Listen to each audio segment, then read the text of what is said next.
Because there are still so many whys. There has been 2 lawsuits in this case.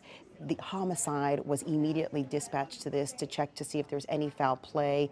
There was some really unique video, really, that had been released when she was missing. The last time she was seen was February 1st, acting erratically in an elevator, pushing buttons, going outside, looking back and forth. And when you see the video initially, you're like, what is she running away from? What could she be running away from?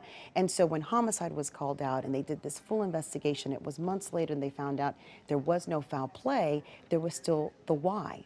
Why is she out there? And even this many years later, we still don't know that. You know, in 22 years plus of doing this job as a news reporter, this is one of the cases that kind of sticks with me because we know the who, what, when, where, but the why is always the question. And when there's never a why to a story, especially in this case, there's so many questions left unanswered. That's why it still resonates. We were talking about it in the newsroom that the anniversary was coming up of finding her body, and everyone started talking about it. It just was something that, like, we remembered the case, we remembered what it was like, sort of talking about, like, well, who could have been with her, what could have happened. It's just one of those things because there are no answers, no direct answers to why.